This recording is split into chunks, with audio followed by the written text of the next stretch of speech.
বাংলাদেশের মাঝে গণতান্ত্রিক পদ্ধতিতে যে রাষ্ট্রটা চলতেছে, একদিন নয়, 2 দিন নয়, যখন দেশটা স্বাধীন হয়ে গেছে তখন থেকেই কিন্তু গণতান্ত্রিক পদ্ধতিতেই চলতেছে। কথা বলেন চলতেছে না? কথা বলেন চলতেছে না? আপনি লক্ষ্য করে দেখেন, তখন থেকে কতই না প্রধানমন্ত্রী এসেছিল, কতই না রাষ্ট্রপ্রধান এসেছিল। আপনি দেখেন, এরশাদ এসেছিল, রাষ্ট্র পরিচালনা করেছে। আবার বঙ্গবন্ধু এসেছিল, রাষ্ট্র পরিচালনা করেছে। আবার আপনি জিয়াউর রহমান ছিল, রাষ্ট্র পরিচালনা করেছে। আবার তার স্ত্রী খালেদা জিয়া, তিনিও রাষ্ট্র পরিচালনা করেছেন। শেখ মুজিবুরের মেয়ে শেখ হাসিনা, তিনিও রাষ্ট্র পরিচালনা করতেছে। আজ পর্যন্ত ডক্টর ইউনূস রাষ্ট্র পরিচালনা করতেছে। বলেন দেখি, এই রাষ্ট্র থেকে, এই বাংলাদেশ থেকে অন্যায় কি চলে গিয়েছে নাকি? কথা বলেন সকলে, অন্যায় চলে গিয়েছে? অন্যায় এ পর্যন্ত চলতেছে। কেমন অন্যায় শোনেন। আজকে শুক্রবার, তার আগের দিন কি ছিল? বৃহস্পতিবার। তার ওই গত বৃহস্পতিবারের দিন একটা ছোট্ট শিশু মিডিয়ার ভিতরে দেখবেন, তার বয়স হচ্ছে 8 বছর, নাম হচ্ছে আসিয়া। নাম কি বলেন? নাম কি? আসিয়া। এই ছোট্ট মেয়েটা তার বড় বোনের বাসায় ঘুরতে গিয়েছে, বেড়াইতে গিয়েছে।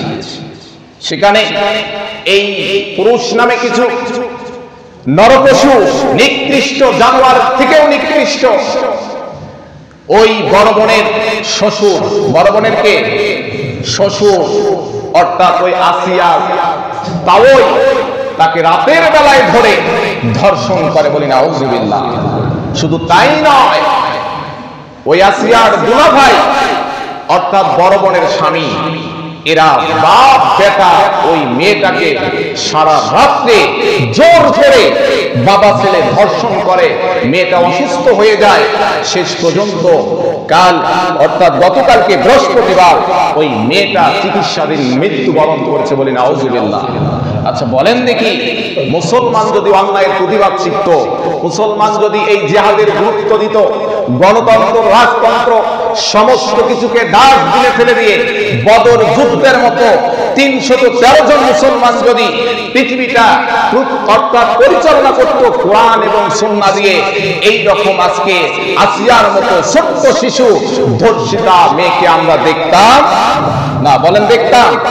তবে ডক্টর ইউনূস, ওনাকে মুবারকবাদ দেওয়া উচিত। উনি একটা বিবৃতি দিয়েছে। বিবৃতিটা হচ্ছে এরকম যে জনগণ, বাংলার জনগণ যদি চায় সৌদি আরবের মতো যারা জিনা করবে তাদেরকে পাথর মেরে দুনিয়া থেকে বিদায় করে দেয়া হবে। এই কোরআনের আইন হচ্ছে, যারা জিনাখোর, যারা জিনা করবে, ব্যভিচার করবে, ধর্ষণ করবে, তাদেরকে ধরে প্রকাশ্যে দিবালোকে পাথর মেরে যতক্ষণ পর্যন্ত মৃত্যুবরণ করে নাই ততক্ষণ পর্যন্ত তাদেরকে পাথর মারতে হবে।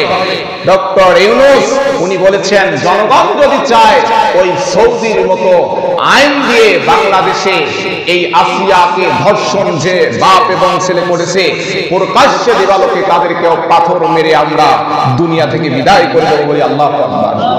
এই কথা যে বলেছে, মনটায় তৃপ্তি পেয়েছে।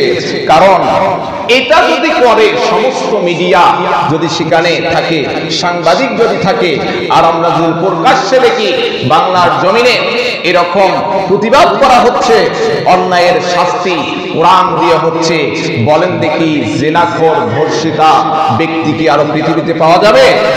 বাংলাদেশে আর থাকবে না। কারণ কোরআনের আইন যদি প্রতিষ্ঠিত হয়ে যায় যে জিনা করলেই তাকে ধরতে হবে, ধরে পাথর মারতে হবে, যতক্ষণ পর্যন্ত মৃত্যু হয়ে যায় নাই ততক্ষণ পর্যন্ত পাথর মারতেই হবে, তাহলে বাংলার জমিনে আর জিনা ব্যভিচার থাকবে না। কিন্তু 53-54 বছর দেশ স্বাধীন হয়েছে, আজ পর্যন্ত এই কোরআনের আইন প্রতিষ্ঠিত হয়নি বিধায় লেনিন, কার্ল মার্কস তাকে দিয়ে বিভিন্ন সরকার এসেছিল, রাষ্ট্র পরিচালনা করেছেন, কেউ কোরআন দিয়ে পরিচালনা করে নাই বিধায় আজকে সুদ, ঘুষ, জিনা, ব্যভিচার, দুর্নীতি, বলেন দেখি আজকের সমাজে আছে না নাই?